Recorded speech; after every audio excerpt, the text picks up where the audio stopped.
Comme tous les enfants de leur âge, ils sont en plein apprentissage. Ils sont des enfants en situation de handicap visuel et sont initiés par des enseignants bénévoles. C'est avec plaisir que je travaille avec ces apprenants, parce que c'est moi-même qui ai choisi. J'étais dans l'enseignement primaire, dans le grand monde là-bas, dans le monde ordinaire. Et j'ai choisi de venir travailler avec eux parce que je sais que c'est des enfants qui ont besoin de soins. Nous sommes ici au cours d'initiation CI du Centre de promotion sociale des aveugles et amblyopes de Cotonou.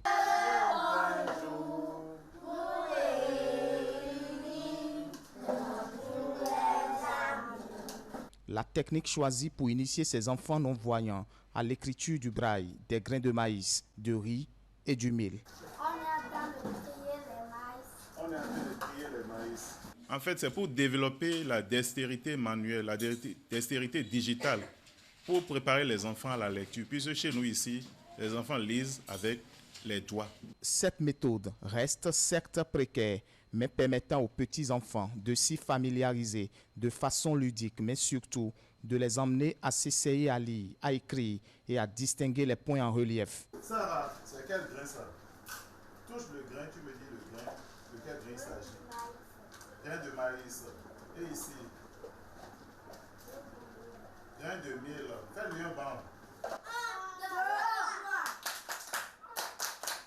Le braille, une méthode d'écriture inventée par Louis Braille, une écriture destinée aux personnes non-voyantes. C'est Louis Braille, aveugle lui-même, qui inventa ce code. Pour écrire le braille, Oui. il y a les 6 points. Il y a les 6 points. Tout le monde est d'accord? Pour le moment, l'enfant doit pouvoir reconnaître chaque point. Le point 1, le point 2, le point 3, le point 4, le point 5, le point 6. Puisque la position du point, c'est ça qui nous permet d'écrire des lettres. Lorsque ça change, la lettre change carrément de nature et ça devient autre chose. Il se déchiffre en 6 points. Ce sont des points en relief disposés en 2 colonnes de 3 points comme sur un dé. Lors de notre visite au cours élémentaire première année, CE1, et au cours moyen deuxième année CM2, par exemple, nous avons surpris quelques écoliers non-voyants en plein cours de mathématiques. L'écriture et la lecture des alphabets se déchiffrent au bout des doigts. Nous avons certains matériels tels que ceci, ça c'est le cubarisme. Et ça, ce sont les cubes. C'est avec ça que nous faisons la mathématique. Activité. Brenda, 1964, 2004. Martin, 1929, 1968. L'ensemble des points situés dans la cellule représente une lettre, un chiffre ou un signe de ponctuation. Au cours de notre tournage, nous avons compris que lire et écrire quand on est aveugle, c'est tout à fait possible, mais cela demande plus de technique. On va penser que c'est aisé, mais il y a des enfants qui n'arrivent pas à décoller, qui n'arrivent même pas à écrire les 6 points.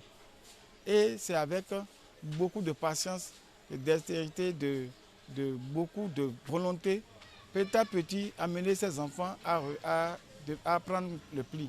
L'apprentissage ou le perfectionnement du braille est exercé souvent par des bénévoles, voyants ou non-voyants expérimentés. Aujourd'hui, il est décidé que ces cours soient inclusifs.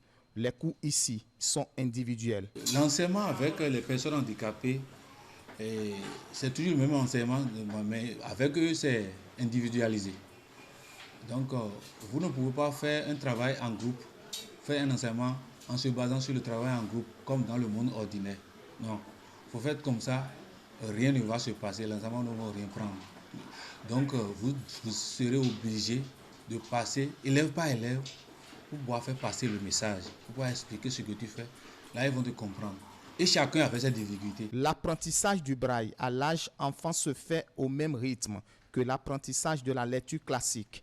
À l'âge adulte, cela peut prendre un temps différent selon le rythme d'apprentissage de chacun. Souvent, les enseignants sont confrontés entre passion et difficulté. Manque de personnel qualifié, manque d'infrastructures pouvant contenir l'effectif. Si les bonnes volontés peuvent nous construire, agrandir ou bien construire l'internat pour que nous puissions prendre tout le monde, Ça serait bon. Les alphabets du monde entier recourent aujourd'hui au système Braille. La forme des signes est particulièrement adaptée à la pulpe de l'index et permet ainsi une lecture rapide. Son principe binaire le rend parfaitement compatible avec les systèmes informatiques, ce qui lui confère un potentiel d'avenir exceptionnel.